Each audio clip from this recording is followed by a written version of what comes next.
Hi කොහොමද? ඔයාලා හැමෝවම අපගේ ලයිෆ් අන්ලොක් නාලිකාව වෙත සාදරයෙන් පිළිගන්නවා.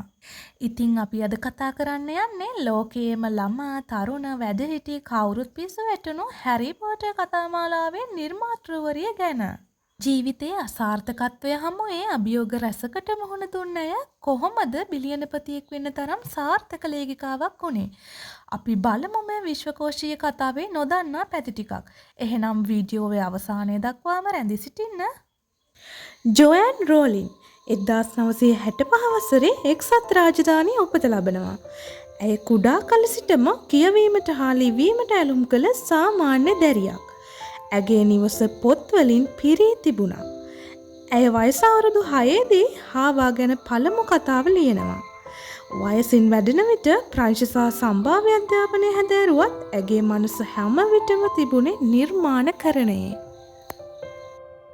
වසර 1990 දී රෝලින් මැන්චෙස්ටර් සිට ලන්ඩන් බලා යන දුම්රියක යමින් සිටින විට එක්වරම ඉන්ද්‍රජාලික පාසලකට යන කොළු ගැටියෙකුගේ සම්පූර්ණ අදහස ඇගේ සිතට එනවා.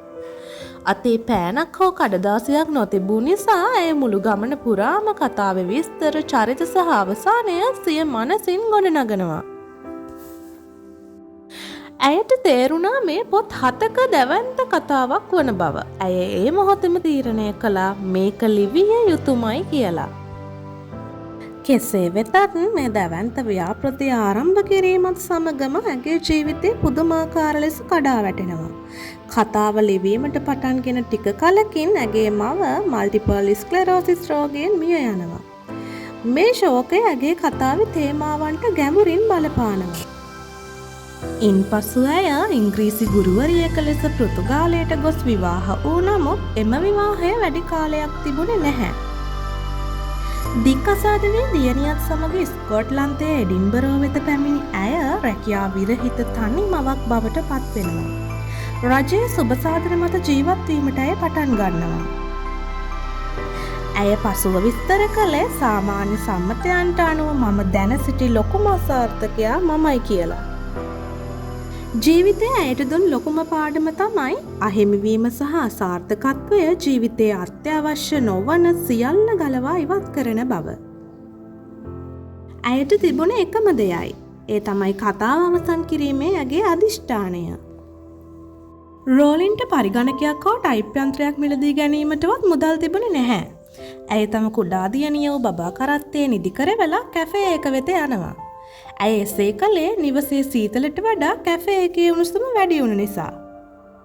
ඇය කතාවේ කොටස් අතින් ලිව්වා.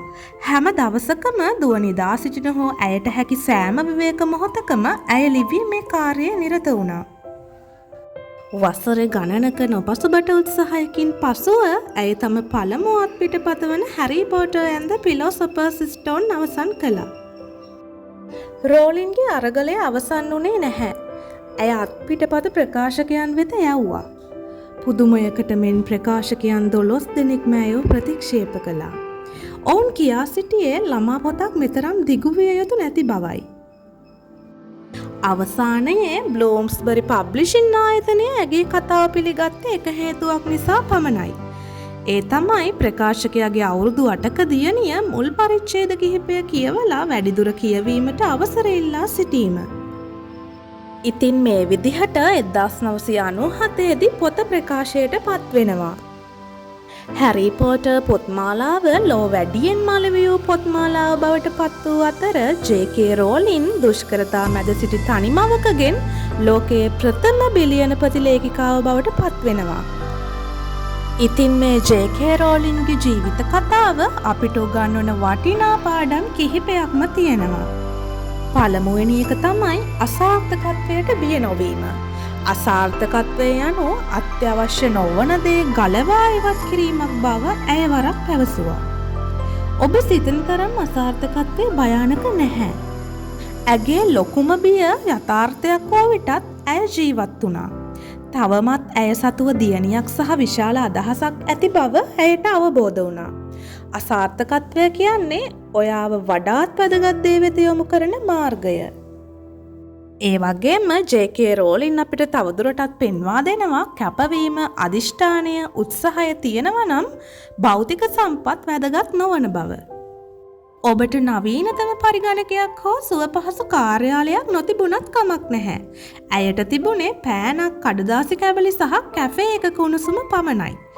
ඔබේ සිහිනයට යාමට ඔබට අවශ්‍ය එකම දෙය අඛණ්ඩව වැඩ කිරීමේ අදිෂ්ඨානයයි. ඒ වගේම තමයි ජේ.කේ රෝලින් තවදුරටත් අපිට පෙන්වා දෙනවා තමා ආරම්භ කරපු කාර්යයක් සාර්ථකව අවසන් කිරීමට නම් තමන්ට තමන් පිළිබඳව හොඳ ආත්ම විශ්වාසයක් පැවතිය යුතු බව. ප්‍රතික්ෂේප කිරීම් 12ක් ලැබුණත් ඇය නතර වුණේ නැහැ. ඇය විශ්වාස කළ එකම කාර්යය අවසන් කිරීමට ඇය තම ශක්තිය යෙදෙව්වා. ඉතින් ඔබ කුමන ව්‍යාපෘතියක් ආරම්භ කළත් ඒ අවසන් කරන තුරු අත්හරින්න එපා. ඔබේ සැබෑ ආශාවට මුල් තැන දෙන්න. ජීවිතයේ අභියෝග මැදයේදී ඇය නැවත සිය සැබෑ ආශාව වූ ලේඛන කලාව වෙතට පැමිණෙනවා. අද ඔබට රැකියාවක් හෝ වෙනත් අභියෝගයක් තිබුණත් ඔබේ සැබෑ ආශාවට දිනපතාම සුළු හෝ කාලයක් වෙන් කරන්න. එය ඔබේ ජීවිතයේ පතුලටම වැටුණු විටක ඔබව ගොඩ ගන්නා ආලෝකය වනු ඇත.